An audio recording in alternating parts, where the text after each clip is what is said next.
ట్రిగ్నోమెట్రీలో ఎక్కువ సార్లు రిపీట్ అయిన మరొక ప్రాబ్లం చూద్దాం.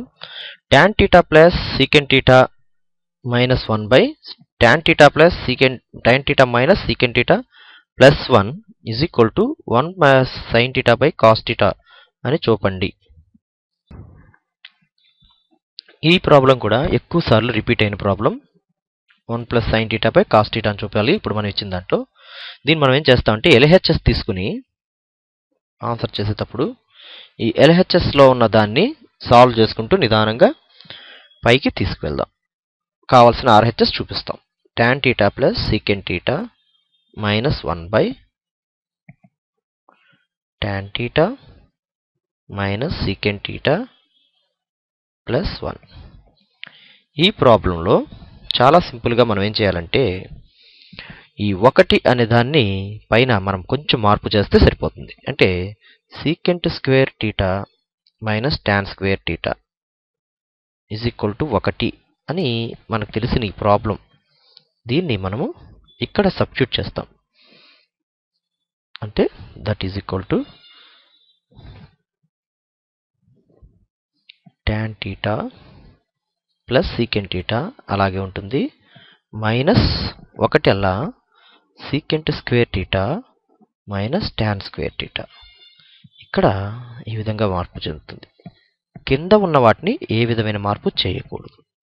tan θ minus secant θ plus 1 that is equal to మొదట ఉన్న రెండింటిని ఒక బ్రాకెట్లో మనము విడిగా పెడదాం. secant θ ప్లస్ 1 మైనస్ ఇక్కడున్న secant స్క్వేర్ θ tan స్క్వేర్ θ అని మనము a square minus b square formula ప్రకారం విభజిస్తే అంటే a square minus b square is equal to a plus b into a minus b.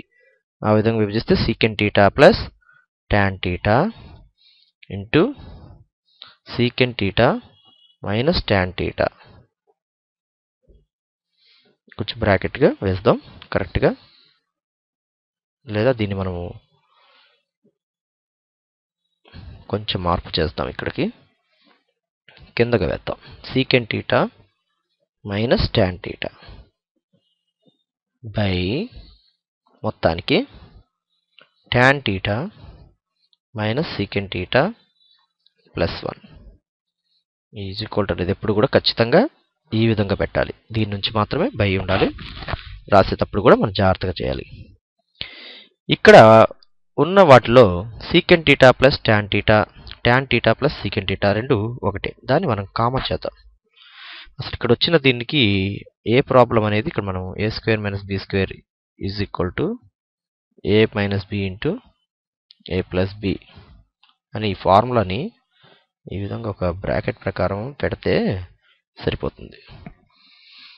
ఎందుకంటే ఎక్కువగా వీటి మీదే మనకి ఇచ్చే ప్రాబ్లమ్స్లో ఎంత అవగాహన ఉందనేది చూస్తారు. దాన్ని బట్టి సగం మార్కులు కూడా కేటాయిస్తుంటారు.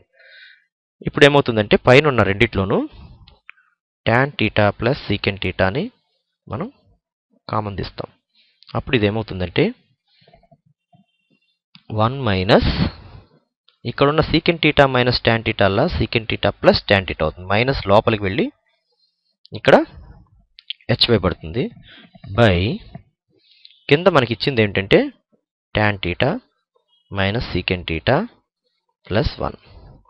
ఈ కింద ఉన్న ఇది ఈ పైన ఉన్న ఈ మొత్తం కూడా ఒకటే రకంగా ఉంది. అంటే పదాలు సమానం. tan θ 1 1 మైనస్ secant θ అన్నీ కూడా ఒక ఆర్డర్ ప్రకారంగానే ఉన్నాయి.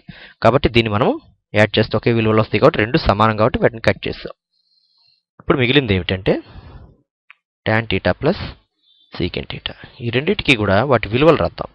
tan అంటే sin θ బై cos θ, secant θ అంటే cos θకి రెసిప్రోకల్. రెండిటి యొక్క హారాలు సమానం కాబట్టి వాటిని కాసాగ్గా తీసేసుకుంటే పైన ఉన్న లవాళ్ళు ఒకే రకంగా ఉంటాయి కాబట్టి కూడుకోవచ్చు. హారం సమానంగా. ఇప్పుడు మనకు కావలసిన RHS ఏర్పడింది. LHS నుంచి మనము తీసుకుని RHSని చూపించాం. మరొకసారి మన ప్రాబ్లంని పూర్తిగా రాద్దాం. tan θ plus secant θ minus 1 by tan θ minus secant theta plus 1 is equal to sin theta plus 1 by cos theta. ఇది మనం ప్రూవ్ చేసాం. ఇదే ప్రాబ్లం చాలాసార్లు ఎక్కువగా రిపీట్ అయింది. దాన్ని సింపుల్గా 4-5 స్టెప్పులు ఇలాగే సింపుల్గా చేయడం అనేది ఇంపార్టెంట్ పిల్లలకి.